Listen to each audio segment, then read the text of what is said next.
حضرت مرزا مظہر جانے جانا فرماتے ہیں کہ بارش ہوئی تھی تازی تازی دلی میں، تازی تازی بارش ہوئی، ایک بابا لکڑی کے جوتے پہنے کھڑاؤں، اللہ اللہ اللہ اسی کسے دے کچھ بھی نہیں لگ دے، نہ کوئی ساڈا دردی، بابا مست ہو کے جا رہا، اللہ اللہ کرتا جا رہا۔ ایک طوائف اپنے کوٹھے سے اتر کے تو سیڑھیوں پہ بیٹھی تھی، ساتھ اس کا یار بھی بیٹھا تھا، بابا اپنی مستی میں جا رہا، تو بابا جی کے پیروں سے کچھ مٹی اڑی تو اس عورت کے کپڑوں پہ پڑ گئی، پرواہ نہیں، بزرگ گزر رہے، وہ یار اس کا دوڑا ہوا آیا، اس نے آ کے تھپڑ مارا، کا خیال نہیں سارے اس کے کپڑے آلودہ کر دیے، تو کدھر تیرا دماغ نہیں ٹھیک؟ بابا نے نظر اٹھائی، کہا بیٹے میں نے دیکھا نہیں، چل اللہ تیرا بھلا کرے، تو نے بدلہ لے لیا۔ بابا جی چپ کر کے وَإِذَا خَاطَبَهُمُ الْجَاهِلُونَ قَالُوا السَّلَامَ، چپ کر کے گزر گئے۔ ٹھنڈ کا موسم تھا، بارش تازہ ہوئی تھی، حلوائی دودھ کاڑ رہا تھا، اس نے بٹھایا بابا جی کو پھٹے پہ، پیالہ پکڑا، دوڑ کے آگے بڑھا، بزرگ آ گئے، آئیے بیٹھیے، دودھ کا گرم گرم پیالہ شکر ڈال کے دیا، بابا جی نے دودھ پیا، پھر نظر جھکی، پھر رنگ بدلا، کہنے لگے مالک تو کتنا بے نیاز ہے، کہیں تھپڑ مرواتا ہے، کہیں دودھ پلاتا ہے، تیری بے نیازی ہے نا، ادھر تھپڑ مروایا، یہاں دودھ پلایا، تو ہی جانتا ہے تیرے رنگ کیا ہے۔ ابھی بابا وہیں بیٹھا تھا، دوڑے آئے پیچھے سے لوگ، شور ہوا، بابے کو دبوچ کے وہاں لے گئے جہاں اس نوجوان نے تھپڑ مارا تھا، کہا تو اللہ کا بندہ ہے، اللہ کے بندے بد دعا تو نہیں دیتے، ہوا کیا؟ کہا تو نے بد دعا دی ہے؟ کہا نہیں دی، بات بتاؤ۔ کہنے لگے اس نے تجھے تھپڑ مارا ہے، چھت پہ چڑھا ہے، پیر پھسلا ہے، گردن کے بل گرا ہے، منکا ٹوٹ گیا، مر گیا ہے، تو نے بد دعا دی ہے۔ بابا جی کہنے لگے یار میں نے تو دوسرا لفظ بھی نہیں کہا، بھلا ہو کہہ کے گزرا ہوں، میں نے نہیں بد دعا دی۔ کہا تو نے دی ہے تبھی تو مر گیا، کہا نہیں دی۔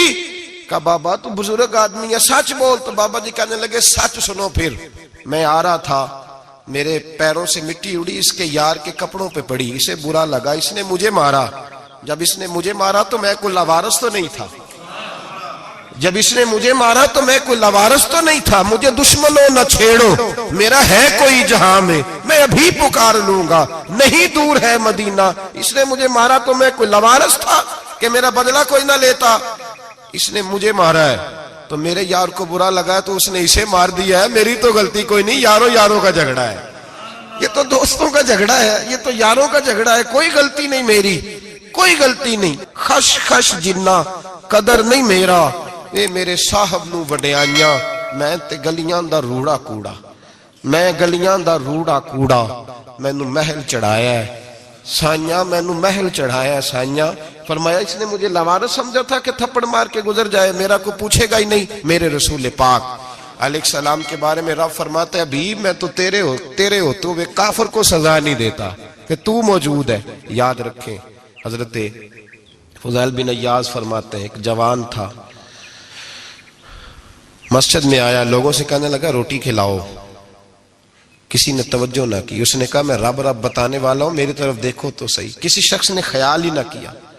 پھر اس نے کہا یار تھوڑا سوچو، نمازیوں سے کہا، اہل علاقہ سے کہا، انہوں نے کہا تیری طرح کے بڑے درویش دیکھیں۔ مسجد کے محراب میں وہ رب کریم کا بندہ انتقال کر گیا، جب فوت ہو گیا نا، لوگوں کا مزاج ہے بیمار کو دوائی نہیں دیتے، جنازے پہ وقت پہ پہنچ جاتے، جب کوئی گر رہا ہوتا ہے تو سہارا کوئی نہیں دیتا، جب کوئی گر جاتا ہے ٹانگ ٹوٹ جاتی ہے تو تیمارداری کو زمانہ پہنچ جاتا ہے۔ اور بزرگ وہ نوجوان اللہ کا نیک بندہ مسجد کے محراب میں فوت ہو گیا۔ حضرت فضیل ابن عیاض کہتے ہیں امام صاحب نے اعلان کیا چندہ دو، کوئی لاوارث فوت ہو گیا، کفن دینا، چندہ کٹھا ہوا، کفن خریدا، جنازہ پڑا، عشاء کے بعد دفن کر کے آئے، فجر کی نماز کے لیے جب امام اور مؤذن مسجد میں آئے تو چیخیں مارنے لگے، تڑپنے لگے، دور دور تک آوازیں پھیل گئی، دنیا دوڑی آئی، کیا ہوا؟ کہنے لگے وہ جو تم نے کفن پہنایا تھا وہ یہاں پڑا ہوا ہے، اور دیکھو کفن پہ تحریر لکھی ہے۔ تحریر کیا ہے؟ عرش کے مالک نے فرمایا میرے دوست نے روٹی مانگی تم نے دی نہیں، اس نے تمہیں میرے قریب کرنے کے لیے اپنی طرف توجہ کرائی، تم نے کی نہیں، اور میرا یار تمہارے کفن کا محتاج تھا، سنبھال کے رکھو اپنا کفن، میں نے اسے جنت کا لباس عطا فرما دیا، سنبھال کے رکھو، یہ کوئی لاوارثوں کا ٹولہ ہے؟ یاد رکھیں جو وارث والے ہیں، وارث والے ان کا رنگ اور ہے، جو ماننے والے ہیں ان کا مزاج اور ہے۔ اپنی زندگی لوارثوں کی طرح نہیں گزاریں، تھوڑا سا ادھر گیا تھا تو پھر تھوڑا سا ادھر گیا تھا تو تھوڑا سا، یہ کیا بات ہوئی، یہ کیا بات ہوئی؟ اپنے آپ کو، اپنی نسبت کو، اپنے عقیدے کو مضبوط رکھیں۔ 1 انچ کے لیے اعلیٰ حضرت فاضل بریلوی رحمت اللہ علیہ کے مکان کی دیوار گر گئی، ایک کونا مکان کا، آپ جانتے ہیں پرانی دیواریں چھوٹی ہوتی تھی اور بارشوں میں اکثر گھروں کی دیواریں گری ہوئی ہوتی تھی، ایک سائیڈ کی دیوار گر گئی تو اس کونے میں ہندوؤں کا گھر تھا۔ اب مستری صاحب رات کو آئے، ان سے بات ہوئی تو کہنے لگے سویرے کام شروع کروں گا۔ کہا 1-2 صاحب نے کہ ہندوؤں کا گھر ساتھ ہے اور وہ دشمن بھی بڑے زیادہ ہیں، تو رات کو ہی ہو جائے۔ کہنے لگا جی نہیں، میری مجبوری ہے، مزدور کہاں سے لاؤں گا، بڑے معاملات ہیں، سویرے شروع ہوگی۔ اب رات کو مولانا ظفر الدین بہاری علیہ رحمہ کہتے ہیں بچے مدرسے کے، باقی سارے لوگ، سب کو جمع کیا گیا، چونکہ اس طرف سے تھوڑا خطرہ تھا ہندوؤں کی جانب سے۔ کہا جناب یہ بڑے دشمن ہیں اسلام کے، تو اس طرح کرو کہ 2-3 بچوں کی ڈیوٹی لگائیں یا کچھ لوگوں کی یہاں رات کو پہرا دیا جائے، ٹھنڈ بھی بڑی زیادہ تھی، کھڑا ہونا بھی مشکل تھا۔ اعلیٰ حضرت رحمت اللہ علیہ عشاء کی نماز کے بعد جلدی حجرہ خاص میں تشریف لے جاتے تھے۔ اس رات جب دیکھا نا باہر شور ہو رہا ہے تو اسی طرح سر پہ ایک رومال لپیٹا تو باہر آ گئے، کہنے لگے کیا شور ہے؟ کہا حضور سردی ذرا زیادہ ہے تو یہاں کسی کی ڈیوٹی لگانی ہے پہرے کی۔ 2 منٹ خاموش رہے، پھر فرمانے لگے کوئی ضرورت نہیں، جاؤ سو جاؤ سارے جا کے، کوئی ضرورت نہیں، جاؤ اپنے اپنے گھروں کو، کوئی حاجت نہیں، پہنچ جاؤ۔ کہا حضور مہربانی کرے، وہ طے ہونے لگا تھا۔ فرمایا میری وجہ سے کیوں کوئی ساری رات بیدار رہے، جاؤ تمہیں کہا نا آرام کرو۔ لوگ سو گئے۔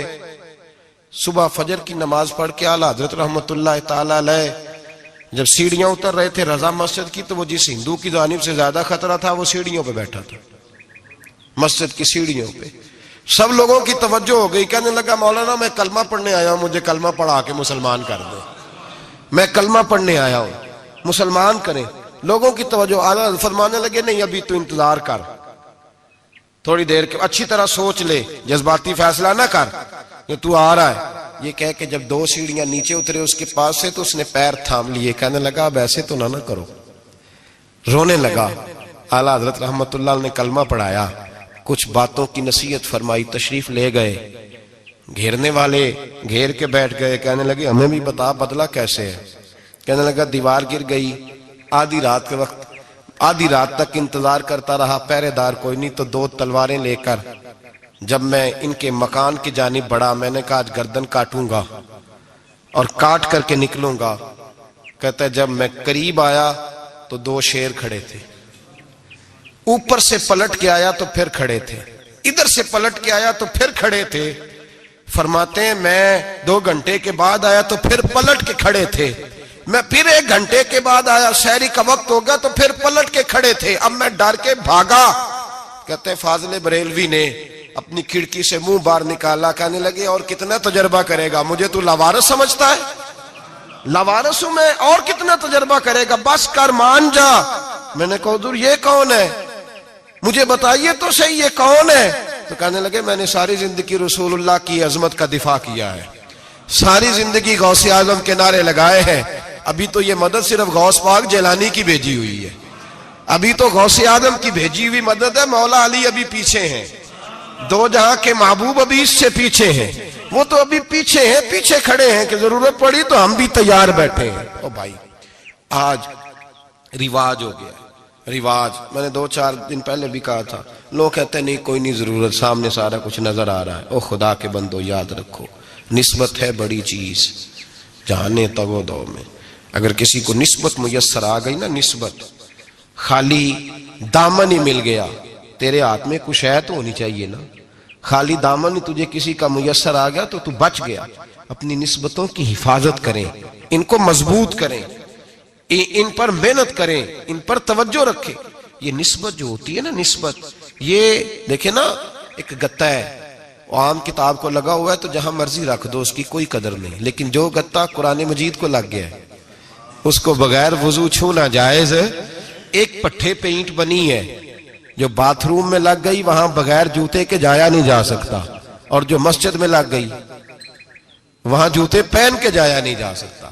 یہ نسبت ہے بڑی چیز. اگر میسر آئے نصیب ہو اپنی نسبت کو مضبوط کر کے رکھا کریں, اس کی جولانی کا مظاہرہ کیا کریں. اس نسبت میں روز توانائی آنی چاہیے. میں آپ کو بڑی ذمہ داری کے ساتھ ایک بات بتاتا ہوں تجربے کی. ہمیں جتنا کسی نے آ کے کہا ہے نا نسبت کے خلاف, ہماری نسبت اس سے زیادہ مضبوط ہوئی.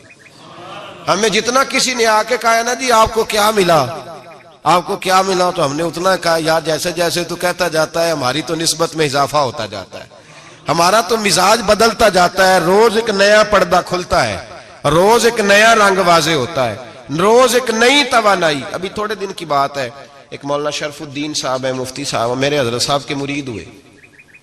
مفتی تھے, عالم آدمی تھے, سرکار تاج الشریعہ, ہمارے شیخ سے بیعت کی. اب ہمارے حضرت صاحب کا اس وقت حال وہی ہے وَرَأَيْتَ النَّاسَ يَدْخُلُونَ فِي دِينِ اللَّهِ أَفْوَاجًا. اب فوجوں کی فوجیں لوگ آتے ہیں. ہم نے دیکھا ہے صرف خالی مرید ہونے والے بار سینکڑوں کی تعداد میں ہزاروں لوگ بیٹھے ہیں کہ صرف بیعت اتنا کہہ دیں ہم نے قبول کیا. اس عالم میں, اور جہاں حضرت صاحب کا اعلان ہو جائے کہ تشریف لا رہے ہیں وہاں لاکھوں کا مجمع جمع ہو جاتا ہے اور ایک جھلک دیکھنے کو لوگ ترستے رہتے ہیں. یہ کیفیت ہم نے دیکھی. وہ دور گزر گیا, کبھی ایسا بھی ہوتا تھا ایک میں ہوتا تھا, ایک تو ہوتا تھا, اور تیسری تنہائی ہوتی تھی. وہ دور بیت جاتا ہے, وہ لمحے کسی کسی کو نصیب آتے ہیں. حضرت کا وہ مولانا شرف الدین صاحب کہتے ہیں مرید ہوا, تو مرید ہوا مجمع میں, رسی حضرت پھینکتے ہیں یا چادر پھینکتے ہیں تو پکڑ کے مرید ہوا, تو ساتھ ساتھ اور چادریں باندھی تھی, لوگوں نے پکڑی ہوئی تھی. ایک مولانا, میں جب بیعت ہو کے آیا ان کو بتایا تو مجھے کہنے لگے یار تو ایسی جگہ مرید ہو گیا جو تیری بات بھی نہ سن سکیں, جن کو تو دکھڑا بھی نہ سنا سکے, جو مصروف ہی بڑے رہتے ہیں, کہاں مرید ہو گیا تو. ایسے پیر کا بیعت ہوتا جہاں تو جاتا وہ تیرے پاس آتے, گفتگو ہوتی, بات چیت ہوتی. کہتے جب انہوں نے مجھے بہت زیادہ قائل کیا نا, بہت زیادہ, تو میں نے ارادہ کر لیا, میں نے کہا بات ٹھیک ہے, بیعت کہیں اور ہونا چاہیے تھا. کہتے میں عشاء کے بعد سویا تو حضرت صاحب مجھے خواب میں ملے, خواب میں, اور فرمانے لگے مولانا جب آپ مرید ہوئے تھے تو آپ اس جانب بیٹھے تھے, اس کونے میں آپ تھے, اتنے لوگ آپ سے پہلے تھے, اس حال میں آپ مرید ہوئے تھے, اور جہاں تک بات چیت کرنے کی بات ہے تو آپ نے جو دل میں سوچا تھا وہ میں نے آ کے آپ کو بتا دیا ہے. پھر بھی بڑی ضرورت ہو تو میرے صاحبزادے کا نمبر لے لیں اور فون کر لیا کریں, بات ہو جایا کرے گی. کہتے ہیں یہ ابھی بات ہو ہی رہی تھی کہ میرے دروازے پہ دستک ہوئی تو میری آنکھ کھل گئی, میری آنکھ کھلی تو میں پریشان ہوں کہ نمبر تو ملا نہیں. ایک انجینئر صاحب میرے محلے میں رہتے تھے, فرماتے ہیں وہ شام کو میرے پاس آئے اور کہنے لگے مولانا سنا ہے آپ حضرت مفتی اختر رضا صاحب سے مرید ہو گئے.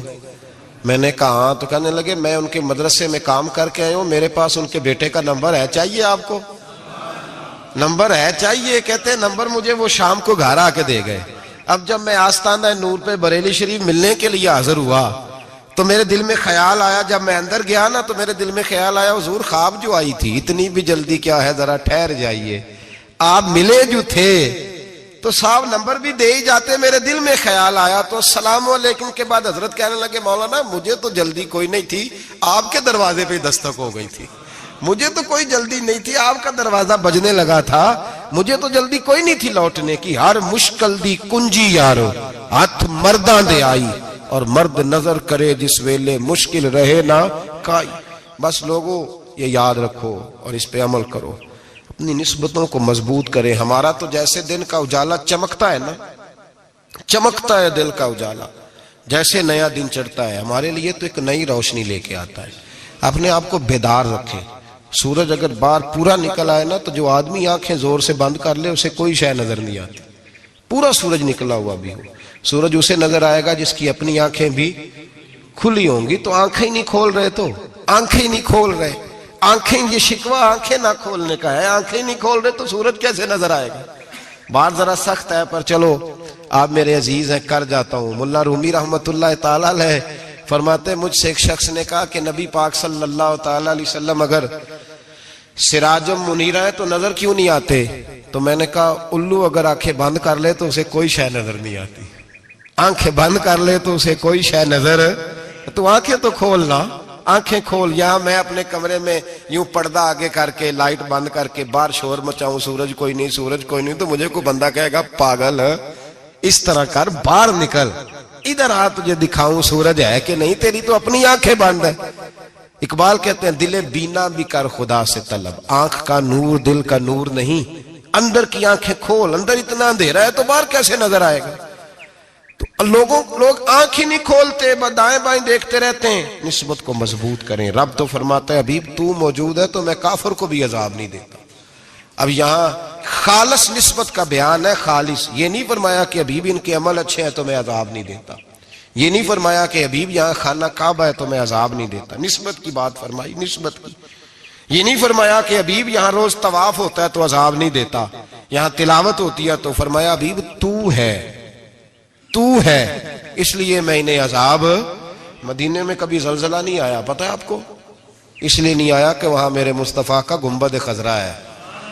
کوئی فصل وہ بیجتے نہیں، کوئی فصل بوتے نہیں، وہ کوئی فصل بھی، لیکن دنیا کی ہر شے آپ کو مدینے میں ملتی ہے۔ جو سب سے اچھا پھل کھانا چاہے اسے مدینے میں جا کے ملتا ہے، اس لیے کہ وہاں گنبد خضرا کی ہریالی موجود ہے۔ دنیا کی ہر نعمت ملتی ہے اس لیے کہ گنبد خضرا جو موجود ہے۔ تو بھائی یہ نسبتوں کی بات ہے، نسبتوں کی۔ پرانی امتوں میں جب کوئی گناہ کرتا تھا تو دروازے پہ لکھا ہوتا تھا سویرے، میرے حبیب نے دعا فرمائی مولا یہ میرے ہیں انہیں رسوا نہ کرنا، اے اللہ میرے ہیں انہیں رسوا نہ کرنا۔ تو میرے بھائی سن لو اور یاد رکھ لو، لاکھوں پاپ بھی لوگ کر کے آئیں سویرے منہ دھو کے نکل آئیں تو عرش کا مالک رسوا نہیں کرتا، بلکہ کہتا ہے تو میرے دامن میں چھپ جا، اندر جا کے جہاں گناہ کیا ہے وہاں جا کے دل سے سچی توبہ کر لے، میں قیامت میں بھی کسی کو نہیں بتاؤں گا کہ تو نے گناہ کیا۔ تو برکت کس کی ہے؟ رسول پاک کی۔ یہ برکت کس کی ہے؟ حبیب دو عالم کی صلی اللہ۔ غلامی کا رشتہ مضبوط کریں، غلامی کا وارث والے بنے، لوارث نہ بنے۔ لوارثوں جیسی زندگی نہ گزارے، جہاں مرضی چلے گئے، جہاں مرضی چھٹیاں کار ہے، جتنے مرضی ٹائم بتا ہے، جو مرضی طبیعت میں آیا کرتے پھرے، پتہ ہی کوئی نہیں، حال ہی کوئی نہیں، یہ کوئی کیفیت نہیں ہے کوئی بھی۔ مجھے ایک صاحب کہنے لگے کہ ایک پیر بھائی پوچھ رہا تھا حضرت صاحب کا حال کیا ہے، میں نے آج کے بعد اس نے تجھ سے پوچھا تو بالکل نہ بتانا۔ وہ کیسا بیٹا ہے، وہ کیسا بیٹا ہے جو پڑوسیوں سے دائیں بائیں لوگوں سے حال پوچھتا ہے، اسے پتہ ہی نہیں، اسے خبر ہی نہیں، اسے تو لمحے لمحے کی خبر ہونی چاہیے، اسے تو منٹ کا پتہ ہونا چاہیے تھا۔ وہ اس نے کس طرح کی نسبت رکھی ہوئی ہے جس کو ہم سایوں سے پوچھنے پڑتا ہے ذرا پتہ کر کے بتانا حال کیا ہے۔ تو کدھر تھا بھائی، اتنی دیر ہو گئی، تو نے حال بھی کسی اور سے پتہ کرانا ہے۔ میں نے کہا اس کو کہنا آج کے بعد حال پوچھنا ہوا تو خط لکھے، میں بھی جواب لکھ دوں گا، بات ختم ہو گئی۔ جب دور دور جو رہنا ہے تو ٹھیک ہے، پھر اس طرح نہ تو خدا ہے نہ میرا عشق فرشتوں جیسا، دونوں انسان ہیں تو پھر کیوں اتنے حجابوں میں ملے۔ اور اس نے کہا تھا اب کہ ہم بچھڑے تو شاید کبھی خوابوں میں ملے، جیسے سوکھے ہوئے پھول کتابوں میں ملے۔ ایسا کام نہ کریں کہ وہ انداز ہی بدل جائے، اپنے آپ کو، اپنی نسبتوں کو مضبوط کریں۔ اللہ تبارک و تعالیٰ سے دعا اور التجا ہے کہ اللہ کریم ہمیں نسبتوں کی مضبوطی عطا فرمائے، اور اللہ تبارک و تعالیٰ ہمیں یہ توفیق دے کہ ہم سمجھ جائیں اس بات کو کہ اصل بات ہے کیا، اور اصل کی مضبوطی کتنی ضروری ہے، اصل تک پہنچنا کتنا ضروری ہے۔ اور یہ بھی یاد رکھیں، اماں جب ناراض ہوتی ہے نا، جب اماں ناراض ہوتی ہے تو کہتی ہے بس نکل جاتا، فٹافٹ نکل جاتا، دوڑ جا، کوئی تعلق نہیں۔ ابا بھی کہتا ہے آج آیا تو ٹانگیں توڑ دوں گا، حال ہی کوئی نہیں۔ اور وہی بیٹا جا کے 2 منٹ پیروں میں بیٹھتا ہے، کہتا ہے اماں تجھے پتہ ہی نہیں میں کتنی ٹینشن میں تھا۔ تو وہی اماں باہر نکل کے پہلے بڑھ کے مار رہی ہوتی ہے حد کر دوں گی، پھر وہی اماں کہتی ہے بڑا پریشان ہے بیچارہ۔ یہ کیفیت ہے، اپنے آپ کو صحیح کریں، اپنی نسبتوں کو مضبوط کریں، احکامات پہ عمل کریں، محبوب کی غلامی تگڑی کریں۔ یہ جو سستیاں ہیں، کوتاہیاں، ان کو دور کریں۔ زندگی کا لطف آتا ہی تب ہے جب آپ پورے طور پر اپنے آپ کو چاق و چوبند کرتے ہیں۔ اگر تھوڑا کر لیا، تھوڑا چھوڑ دیا، 1 پڑھ لی، 3 رہ گئیں، 3 پڑھ لی، 2 رہ گئیں، یہ لطف نہیں ہے، یہ ذائقہ نہیں ہے۔ اپنے آپ کو مضبوط کریں اور پورا مضبوط کریں۔ ہم اس طرح کریں گے کہ ہم ساری رات اللہ کی عبادت کریں گے۔ حضور تو محبوب ہے نا، چلو کچھ دیر آرام بھی کرتے ہیں، ہم ساری رات عبادت کریں۔ ایک نے کہا کہ بھائی میں تو ہر روز روزہ رکھا کروں گا نفلی، تیسرے نے کہا میں شادی نہیں کروں گا، میں ایسے ہی وقت گزاروں گا، تجرد کی زندگی گزاروں گا۔ رسول پاک علیہ السلام کو جب اس بات کی خبر پہنچی تو پتہ حضور نے تبصرہ کیا قربان جائیں، کیا انداز ہے گفتگو کا۔ محبوب فرمانے لگے یہ میں نے کیا سنا ہے کہ میں شادی نہیں کروں گا اور میں ہر روز روزہ رکھوں گا اور میں ساری رات ہی نفل پڑھوں گا، آرام ہی نہیں کروں گا۔ محبوب فرمانے لگے میں تم سب سے زیادہ اللہ کو جانتا ہوں اور میں تم سب سے زیادہ رب سے ڈرتا ہوں۔ حضور فرمانے لگے میں نے تو شادیاں بھی کی ہیں، میرے تو بچے بھی ہیں۔ حضور فرمانے لگے میں تو روزہ بھی رکھتا ہوں اور میں تو نفلی روزے چھوڑتا بھی ہوں۔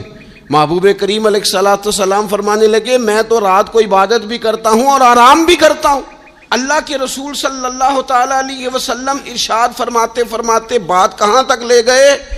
حضور فرمانے لگے اپنے یہ سارے طریقے، اپنی یہ سنت حضور بیان کر کے کہنے لگے سن لو بھائی، جس نے میری سنت سے منہ موڑا اس کا مجھ سے تعلق ہی کوئی نہیں، میرے طریقے پہ چلو۔ جو میں تمہارے لیے اسوہ چھوڑ کے جا رہا ہوں اس اسوے کو اپناؤ، اس طریقہ مبارکہ پر عمل کرو، اعتدال نہ چھوڑے کبھی بھی۔ غیر معتدل ہو جاتے ہیں لوگ، میں نے دیکھا ہے کہ وہ جب بندہ غیر معتدل ہو جاتا ہے تو چیزوں کا حسن ختم ہوتا ہے، اس کا وقار اٹھ جاتا ہے، اس میں تازگی نہیں رہتی، اس کے اندر وہ کیفیت نہیں رہتی۔ یہ دین کی بات ہے نا، تبلیغ ہے، یہ بھی حد سے زیادہ نہیں کرنی چاہیے۔ حضرت عبداللہ ابن مسعود رضی اللہ تعالیٰ عنہ سے لوگوں نے کہا تھا ہمارا دل کرتا ہے آپ روز واز کریں، روز تقریر کریں، ہم روز سنیں، تو آپ فرمانے لگے نہیں، ہفتے میں 3 دن بات کروں گا۔ اتنی بات کریں گے جو معتدل رہے، جو حد سے زیادہ نہ بڑھے۔ وہ ہمارے ہاں رواج ہے نا 2.5 گھنٹے کی تقریر کا، 3 گھنٹے کی تقریر کا، 4 گھنٹے کی تقریر کا۔ تو ہم سے لوگ کئی دفعہ کہتے ہیں اسی تے گل سمجھن لگے تو تسی ختم کر دیتی۔ تو میں نے کہا آپ شروع لیٹ ہوئے نا، ہم اللہ کے فضل سے پہلی بات سے شروع ہو گئے تھے، ہم نے وہ آدھا گھنٹہ تمہید پہ نہیں نہ لگایا۔ تجاوز نہ کریں چیزوں سے، اعتدال میں رہیں۔ دیکھیے اسلام ہمیں یہ کہتا ہے کہ تم کھانا کھاؤ، کلو وشربو، کھاؤ بھی پیو بھی، تمام جائز چیزیں کھانے کی اجازت ہے، لیکن نبی پاک علیہ السلام نے فرمایا کمر سیدھی رکھنے کے لیے کھاؤ، اور جب تمہارا بڑا جی چاہے نا پیٹ بھر کے کھانے کو تو کریم فرمانے لگے پھر بھی 3 حصے کرو کھانے کے، ایک حصے میں ہوا ہو، ایک میں پانی ہو اور ایک میں خوراک ہو، پھر بھی پیٹ بھر کے نہ کھاؤ۔ بلکہ اللہ کے رسول صلی اللہ تعالیٰ علیہ وسلم فرمانے لگے کسی نے اتنا برا برتن بھرا ہی نہیں جتنا کسی نے اپنے پیٹ کو بھرا، سب سے برا برتن تم نے بھرا۔ زیادہ کھائیں گے خواہشات زیادہ پیدا ہوں گی، زیادہ کھائیں گے نیند زیادہ آئے گی، زیادہ کھائیں گے غفلت زیادہ طاری ہوگی۔ لیکن کچھ لوگوں کا مقصد زندگی کھانا ہے، صبح کی پلاننگ الگ ہے، دوپہر کی الگ ہے، شام کی الگ ہے۔ آپ حیران رہیں گے کہ آپ اس ملک میں رہتے ہیں جس میں سب سے بہترین بزنس ہوٹل چلانے کا بزنس ہے، کھانے پینے کا کام کرو، یہ بھی بنا لو یہ بھی بنا لو، اچھا بھلا کھا پی کے اس کے بعد فاسٹ فوڈ کا آرڈر دے دیا جاتا ہے، اور کھانے کے بعد کتنی ساری چیزیں۔ اب تو یہ میں کچھ عرصے سے دیکھ رہا ہوں اچھا بھلا کھانا کھاتے ہیں، اس کے بعد چائے کے ساتھ بسکٹ آ جاتے ہیں۔ میرا ایک غریب گھر سے تعلق ہے، ہم تو اس وقت چائے کے ساتھ بسکٹ کھاتے تھے، رس کھاتے تھے جب روٹی کوئی نہیں ہوتی تھی یا روٹی کھانے کا پروگرام نہیں ہوتا تھا، کوئی پرہیز چلتی تھی۔ لیکن اب وہ لوازمات چائے کے ساتھ، اب تو لوگ چائے کا، اب جی آپ کا کھانا نہیں پکانا چائے پکانی ہے تو چلو ٹھیک ہے چائے پک گئی، اب وہ چائے پک رہی ہے، اس کے ساتھ جناب بھنا ہوا گوشت پڑا ہے، اس کے ساتھ پیزا آ گیا ہے، اس کے ساتھ فلانی چیز آ گئی، یہ کیا ہے جی؟ اچھا پھر وہ خواہش بھی ہوتی ہے بعض میزبانوں کی کہ اب یہ تعریف بھی کریں، وہ سارا کچھ رکھ کے تو ساتھ یہ بھی کہہ رہے ہوتے ہیں تو چونکہ روٹی ڈاک چھڑی سی لہذا پھر ہم نے نا یہ سارا کچھ کیا ہے، یعنی وہ کہہ رہے ہوتے ہیں کہ مہمان اب یہ کہے کہ او ہو آپ نے تو بڑا تکلف کر دیا ہے، اس کی کیا ضرورت تھی۔ تو کئی مہمان میری طرح کے بڑے پکے ہوتے ہیں، جو روز کے مہمان ہوتے ہیں نا بڑے پکے ہوتے ہیں، وہ تعریف شریف کوئی نہیں کرتے، وہ صاف ہی بات کرتے ہیں کہ تسی ایک شے رکھ دے تھے اسی بھی چاج نال کھا لیں دے۔ اب تو یہ چکھنے چکھانے کا ہی ماحول ہے، کوئی ایک رکھتے یا ہماری مرضی کی رکھتے یا پوچھ لیتے کہ اس ٹائم روٹی کھانی ہے تو چلو ہم کھاتے۔ یہ لوازمات ہیں، یہ تکلفات ہیں، اس میں گھر والے بھی تکلیف میں، پیسہ بھی بعض اوقات ضائع۔ آپ کھانے کے لیے زندہ نہ رہیں، زندہ رہنے کے لیے کھانا کھائیں۔ اپنی طبیعت میں بوجھ نہ بنائیں کسی قسم کا. نبی پاک صلی اللہ تعالی علیہ وسلم نے مومن کی شان پتہ کیا بیان کی؟ فرمایا کافر اور منافق 7 آنتوں سے کھاتا ہے اور مومن 1 سے کھاتا ہے. اتنا فرق ہے کافر منافق کے کھانے میں اور مسلمان کے کھانے میں. 6 گنا کم روٹی کھاتا ہے مسلمان، 6 گنا کم. حضرت عمر فاروق ملک کے شام میں حضرت ابو عبیدہ بن جراح سے ملنے کے لیے گئے تو کہنے لگے اتنی دور سے آیا ہوں، سپہ سالار روٹی تو کھلا. تو انہوں نے اپنے بیگ سے رات کا خشک ٹکڑا کھانے کا نکالا اور پانی کا پیالہ دے کے کہنے لگے عمر یہ لو کھا لو. تو حضرت فاروق اعظم کہنے لگے یہی وہ مزیدار روٹی تھی جس کے لیے میں تیرے پاس آیا تھا، یہی وہ کھانا تھا، میں تلاش کر رہا تھا کہ یہ تمہیں ملے گا. کدھر گئے وہ لوگ جو رات کے کھانے میں فریج بھی نہیں ہوتی تھی، رات کے کھانے میں تھوڑا پانی ڈال دیا اماں نے، اس کو 3-4 دفعہ ابال لیا. رات کی روٹیوں میں تھوڑا سا پانی اور تھوڑا سا گھی، پورا گھی نہیں، تھوڑا سا پانی اور تھوڑا سا گھی. اور ساتھ دادی نانی یہ بھی کہہ رہی ہے کہ یہ پانی سے ذرا نرم ہو جائے گی روٹی. اور پھر وہ کھانا کھایا جا رہا ہے.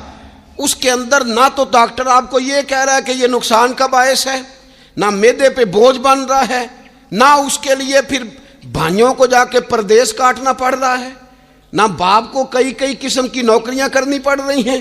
اعتدال میں گھر کے اندر ہی سارا کچھ مینج ہے. یہ وہ حسن ہے جو اسلام کہتا ہے تم غیر معتدل ہو گئے، تم حد سے بڑھ گئے، تم نے زندگی ساری کھانے پینے پہ لگا دی. اور بھائی من چاہی نعمتیں تو جنت میں ملیں گی. ہم نے تو مزے کے کھانے وہاں جا کے کھانے، وہاں ملے گا پھل اور وہاں ملے گی نعمتیں جو بار بار ملیں گی. چہرے ایک جیسے ہوں گے پر ذائقہ بڑا منفرد سے منفرد نظر آئے گا. تو وہ جو پردہ غیب میں چیزیں تھیں وہ ساری چیزیں لوگ کہتے ہیں ہاں جی ہم ساری غیر معتدل نہ بنے، تھوڑی سادگی لائیں، تھوڑا درمیانہ راہ. اسلام اس کو پسند کرتا ہے. نبی پاک علیہ السلام کی بارگاہ میں ایک مہمان آیا، ابھی وہ مسلمان نہیں تھا، تو محبوب نے فرمایا ایک بکری کا دودھ دھو کے اسے پلا دو. ایک بکری کا دودھ دھویا گیا، پلایا گیا، پھر دوسری کا دودھ دھویا گیا، پلایا گیا، پھر تیسری کا، وہ 7 بکریوں کا دودھ پی گیا. صبح اللہ نے توفیق دی اور وہ کلمہ پڑھ گیا. اب نبی پاک علیہ السلام نے فرمایا اسے بکری کا دودھ دھو کے پلاؤ. ایک بکری کا دودھ پیا، دوسری کا پی نہ سکا، رات 7 کا پی گیا تھا. تو میرے کریم فرمانے لگے یہ مومن اور کافر کا فرق ہے. جب تک یہ حالت کفر میں تھا 7 بکریوں کا دودھ پی گیا، اب یہ مومن ہوا ہے تو اللہ تبارک و تعالی نے ایک دودھ کے ساتھ ہی اسے سیر فرما دیا ہے. اس کی تشنگی اور بھوک اللہ نے مٹا دی کھانے پینے کے لیے. اور اس کا ذہن بھی نہ بنائیں. میں جانتا ہوں جن گھروں میں بچے اس مزاج کے ہو جاتے ہیں، اس طبیعت کے ہو جاتے ہیں کہ آج یہ کھانا ہے، کل وہ کھانا ہے، پرسوں وہ کھانا ہے، وہ پھر کھانے پینے میں سارا وقت گزرتا ہے. پھر وہاں دیکھا ہے کہ اماں بیچاری باورچی خانے میں ہی رہتی ہے، پھر وہاں صرف ایک ہی سلسلہ ہے کہ کھاؤ کتنا کو کھا سکتے ہو. تو معتدل رہیں. تیسری بات یہ کہ رزق کمانے کے مسئلے میں بھی معتدل رہیں. کاروبار کریں، محنت کریں، منصوبہ بندی کریں، کوشش کریں، لیکن پیسے کمانے کے مسئلے میں ڈپریشن کا شکار نہ ہو. یعنی اس کو نہ جینے مرنے کا مسئلہ نہ بنائیں کہ اگر ایک مہینہ کاروبار صحیح چمکا ہے تو صحت بھی ٹھیک رہی ہے، اور اگلے مہینے اگر تھوڑے حالات خراب ہوئے ہیں تو بلڈ پریشر بھی کافی اوپر نیچے ہو گیا ہے. اس کو نفسیاتی مسئلہ نہ بنائیں. پہلے بھی کئی دفعہ کہہ چکا ہوں، پھر کہتا ہوں، 2-4-5 دوستوں سے پیار ہے تو 2-4 دفعہ انہی دنوں میں نا، سال کے بعد آ کے مجھے کچھ دن آتے ہیں نا کاروبار پہ، انہی دنوں میں آ کے انہوں نے مجھ سے کہا، دور سے آئے، کہا جناب ہم کاروباری بندے، حالات ٹھیک نہیں، کوئی دعا بتائیں. تو میں نے کہا جن دنوں ٹھیک ہوتے ہیں ان دنوں کیوں نہیں آتے؟ کیا آج کل حالات بڑے اچھے ہیں، کچھ شکر کا طریقہ بتائیں، کیوں نہیں آتے؟ کیا فلسفہ ہم نے اختیار کر لیا ہے؟ رزق کا وعدہ اللہ کا ہے، اس کو کمانے میں اور پیسے کمانے میں محنت کرنے کا حکم دیا گیا ہے. نبی پاک علیہ الصلوۃ والسلام نے فرمایا جد و جہد کرو، نکلو، اللہ پہ بھروسہ کر کے نکلو. جس طرح وہ پرندوں کو روزی دیتا تمہیں بھی دے گا. لیکن اس میں نفسیاتی مسئلہ نہ بنایا جائے، نفسیاتی نہ بنایا جائے۔ حضور علیہ الصلوۃ والسلام نے نا ایک جملے کے اندر اس مضمون کو اتنے حسین انداز میں سمیٹا ہے نا کہ مسلمان، یہ ابن ماجہ میں موجود ہے، مسلمان اگر ان دو جملوں کو کبھی سمجھ جائے نا تو سکون آ جائے زندگی میں، اطمینان نصیب ہو جائے، تیقن کی دولت ملے۔ حضور فرمانے لگے رزق کمانے کے معاملے میں معتدل رہنا، کوئی بندہ اتنی دیر تک مرے گا نہیں جب تک اس کے حصے کا رزق اسے مل نہ جائے۔ اتنی دیر تک بندہ دنیا سے نہیں جائے گا، تیرا حصہ تیرے تک پہنچے گا۔ کبھی بھی بے آبرو ہو کے رزق کمانے کے چکر میں نہ پڑے، کبھی بھی ذہن پہ سوار نہ کر لیں کہ میرا کام نہیں چل رہا، کبھی بھی اس طرح کی طبیعت نہ بنائیں۔ اور میں تھوڑی دیر پہلے عرض کر رہا تھا کہ ایک بزرگ نے نا دو کنجوس لوگوں کو پہلے بلایا، کنجوس آدمی تھے اللہ ماشاء اللہ، تو ان کے سامنے کھانا رکھا، کھانا بڑا بہترین اعلیٰ کوالٹی کا، لیکن ان سے کہا کہ جناب ہم نے نا ایک سبق لینا ہے آپ سے، تو کھانا تو آپ کو ملے گا اور آپ کی مرضی کا پکایا ہے، پر کھانے کا طریقہ ہمارا ہے۔ انہوں نے کیا کیا، یہاں سے رکھ کے نا ان کے ہاتھ باندھ دیے۔ وہ پرانے زمانے میں جو جراح ہوتے تھے بازو ٹوٹ جاتا تھا تو باندھتے تھے نا لکڑیاں رکھ کے، تو لکڑیاں رکھ کے نا ہاتھ باندھ دیے تاکہ یہ جوڑ موڑ نہ سکے، تو یہاں سے ہاتھ باندھ دیے کہ روٹی کھاؤ۔ کنجوس بندے تھے۔ اب انہوں نے لقمہ اٹھایا، ہاتھ بندھا ہوا، یہاں سے لے جا کے جب منہ میں پھینکا، وہ کپڑے بھی سارے الجھ گئے، حال بھی خراب ہو گیا، پر کھایا انہوں نے مزہ لے کے پورا۔ وہ بڑی بری حالت ہو گئی، وہ کنجوس تھے دونوں کو دسترخوان پہ روٹی کھائی جا رہی۔ اب ان دونوں کو سمجھانے کے لیے کہا کہ اب ہم تمہیں دو اور لوگوں سے بھی ملواتے ہیں۔ اب دو وہ بندے بلائے جو دل کے سخی تھے، جو رزق کے معاملے میں اس کا زیادہ حریص نہیں تھے، ان کی بھوک جو تھی وہ کہیں دور تک دکھائی نہیں دے رہی تھی۔ انہوں نے کہا جناب ادھر آئیں، آپ دونوں بھی۔ ان کے بھی ہاتھ باندھ دیے گئے، کہا آپ نے روٹی کھانی ہے، آپ نفیس لوگ ہیں، ناراض نہ ہوئیے گا، سخی بندے ہیں، پر کھانا آپ نے کھانا ہے، پر ہماری مجبوری ہے، ہم نے آپ کے ہاتھ باندھ کے روٹی دینی ہے آپ کو۔ وہ دو بندے بھی آمنے سامنے بٹھا دیے گئے، کھانا چن دیا گیا، ہاتھ یہاں سے باندھ دیے گئے، لیکن وہ سخی تھے۔ انہوں نے کہا جناب کوئی مسئلہ نہیں، اللہ تعالیٰ توفیق دے گا۔ انہوں نے کیا کیا، وہ لقمہ لگاتے اور ایک دوسرے کے منہ میں ڈالنا شروع کر دیتے۔ کھانا بھی کھا لیا، کپڑے بھی بچ گئے، نفاست بھی قائم رہ گئی، اور کسی قسم کی کوئی پریشانی آئی۔ کام خاصا مشکل ہے کسی کے منہ میں لقمہ دینا، یہ کام بڑا مشکل ہے، یعنی کھانا آ جائے، پک جائے، پاس پہنچ جائے، اور پھر اسے توڑ کے بنا کے اتنی محنت کر کے دے کسی کے منہ میں دینا۔ لیکن یہ دے کے دیکھو کپڑے بچ جائیں گے انشاءاللہ، نفاست نظر آئے گی، حسن نظر آئے گا، خوبصورتی نظر آئے گی، اس میں لطافت محسوس ہوگی، اس میں لگے گا کہ یہ بندہ ایسا ہے جسے اللہ تعالیٰ نے اپنے فضل سے عطا فرمایا ہے۔ تو غیر معتدل طریقہ بندے کو رسوا کر دیتا ہے، رسوا کر دیتا ہے۔ وہ مال کمانے تو نکلتا ہے لیکن وہ کمزور ہو جاتا ہے، اس کا مزاج اور طرح کا ہو جاتا ہے۔ میں نے دیکھا ہے، وہ جناب ساری دنیا چھٹی پہ ہے لیکن اس نے کہا چلو آج میں دکان کھول لیتا ہوں، گاہک کہیں بھی نہیں آئے گا تو چلو سارے آج مجھے مل جائیں گے۔ ایسا نہیں ہوتا، رزق اللہ نے تقسیم فرمایا ہے، اور جس کا ہے وہ اس تک پہنچ جاتا ہے۔ تو غیر معتدل طریقہ اور رسوائی والا طریقہ کبھی بھی اختیار۔ اسی طرح کا معاملہ سخاوت میں ہے۔ نبی پاک علیہ الصلوۃ والسلام نے فرمایا کہ جب صبح دن چڑھتا ہے تو فرشتے دعا کرتے ہیں، کہتے ہیں یا اللہ سخی کو زیادہ عطا فرما، اسے زیادہ دے۔ حضور فرماتے ہیں جو سخی ہوتا ہے نا، یہ لوگوں کے بھی قریب ہوتا ہے، اللہ تعالیٰ کے بھی قریب ہوتا ہے، اور جنت کے بھی قریب ہوتا ہے۔ اور یہ جو کنجوس ہوتا ہے یہ لوگوں سے بھی دور ہوتا ہے، اللہ تعالیٰ سے بھی دور ہو جاتا ہے، جنت سے بھی دور ہو جاتا ہے۔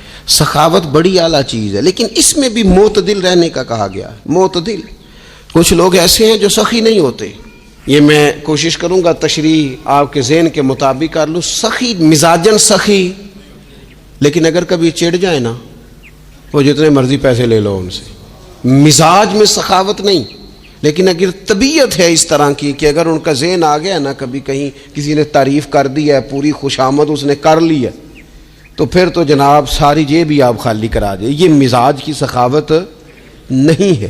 یہ تو آپ کی طبیعت کا وہ ابال ہے کہ اگر کسی بندے کو پتہ چل گیا ہے کہ کس طرح کر کے آپ قابو آتے ہیں تو پھر وہ روز استعمال کرے گا. اور یہ ہوتا ہے, یہ ماحول ہوتا ہے. میں چونکہ مذہبی ماحول سے تعلق رکھتا ہوں, میں نے خود یہ دیکھا ہے کہ کوئی شخص اگر اس نے زیادہ بڑا منہ کھول کے لوگوں سے مانگنا شروع کر لیا ہے تو پھر تو جناب بڑی بات ہے, مہنگا آدمی. اور اگر کوئی اپنی وفاداری قائم رکھتا ہے, خوشامد نہیں کر سکتا, اس کی طبیعت نہیں ہے کہ وہ 20-50 لوگوں کی خوشامد کرے, 10 کو حاجی صاحب کہے, 20 کو عاشق رسول کہے اور 30-35 کو کہے جناب بڑی بات ہے, ہم نے تو بڑا دیکھا ہے, آپ تو بڑے بہترین لوگ ہیں. تو پھر جناب وہ اگر یہ کام اسے کرنا آتا ہے تو پھر اس کا مطلب ہے اسے دہاڑی بھی اچھی لگانی آتی, پھر اس کی آواز کا بھی زیادہ سریلا ہونا ضروری نہیں. پھر اللہ تعالیٰ معاف فرمائے, پھر بس ٹھیک ہے, اب میں کیا اس پر تبصرہ کروں. پھر تو ہم دیکھ رہے ہوتے ہیں جس کو وہ عاشق رسول کہہ رہے ہوتے ہیں نا, اور ایسی خطرناک. میرے سامنے ایک نعت خیق صاحب سے کہنے لگا, نعت حضور کی پڑھی جا رہی ہے. کبھی شعراء ایک کام کرتے تھے, وہ کہتے تھے شعر تیری نظر ہے, وہ غزل کا شعر ہے یا کوئی ایسا شعر ہے, لیکن ایک شعر ہے نعت کا, اس میں تو حضور کی تعریف ہے. نبی پاک کی تعریف کا شعر کسی بندے کی نظر کیسے ہو سکتا ہے جب اس میں ذکر ہی رسول پاک کا ہے. تو وہ نعت خان صاحب کہنے لگے, بندہ سامنے بیٹھا ہے, تھوڑا بہت میں بھی اسے جانتا ہی تھا, تو اسے کہنے لگے حاجی صاحب یہ شعر تہاڈی نظر ہے. میں نے آخیا تو مہربانی کر یہ نظر کوئی اور شے کر لیا, یہ تو نعت ہے حضور کی, یہ نبی پاک کے لیے ہی رہنے دے, اس کی نظر تو نے کر دی ہے. تو نالے میں کیا یہ حاجی جنی دیر تک پیچھے بیٹھا سی اونی دیر تو نظر کیتی نہیں, ہوں دتھیاں لے کے سامنے آئے تو نظر نیاز شروع کر لی. نہ کریں یہ کام, اس سے کوفت پہ. اور آپ یقین کریں, میں ذمہ داری سے کہتا ہوں, یہ کام کرنے والا بھی تنگ ہوتا ہے, اور جس کے لیے کر رہا ہوتا ہے پتہ اسے بھی سارا ہی ہوتا ہے کہ چکر کیا چل رہا ہے, سب پتہ ہوتا ہے. تو اس تکلف میں جب انسان کام کرتا ہے تو کہاں تک بات جاتی. سخاوت کریں لیکن چڑھ کر کوئی کام نہ کرے. نبی پاک علیہ الصلوۃ والسلام نے فرمایا, حضور فرمانے لگے, اس طرح خیرات نہ کرنا کہ تمہارے اپنے بچے بعد میں لوگوں کے سامنے ہاتھ پھیلاتے پھرے. حضرت سعد بن ابی وقاص رضی اللہ تعالیٰ عنہ نے عرض کیا تھا, یا رسول اللہ صلی اللہ تعالیٰ علیہ وسلم, میں سارا مال اللہ کی راہ میں خیرات کرنا چاہتا ہوں, میری ایک ہی بیٹی ہے, میں چاہتا ہوں سارا اللہ کے راستے میں دے دوں. تو حضور فرمانے لگے, نہیں بھائی تو چوتھا حصہ دے, 3 حصے اپنی بچی کے لیے, بیویوں کے لیے, باقیوں کے لیے رکھ لے, لیکن تو یہ کام نہ کر. تو میرے عزیز زندگی میں خرچ کرنے میں بھی اعتدال کا مظاہرہ کریں. مجھے پتہ ہے اچھی طرح کہ ہمارے ہاں ایک مزاج بن جاتا ہے, طبیعت بن جاتی ہے کہ اگر کسی شخص کو آپ تھوڑی سی مدد کرتے ہیں تو وہ سمجھتا ہے کہ اگر اس نے مجھے 20,000 دیا ہے تو یقیناً اس کے گھر میں 50 لاکھ پڑا ہے. وہ پھر اگلے ہفتے دوبارہ آتا ہے, ایک نئی مجبوری کا بھی اظہار کرتا ہے. یہ ساری چیزیں ہوتی ہیں, ان چیزوں کے بیچ ہی آپ کو نیکی کرنی ہے, لیکن افراط و تفریط سے بچنا ہے. اسی طرح کا معاملہ اپنی زندگی کے دیگر معاملات میں کریں. نبی پاک علیہ الصلوۃ والسلام نے سادگی کو پسند کیا ہے.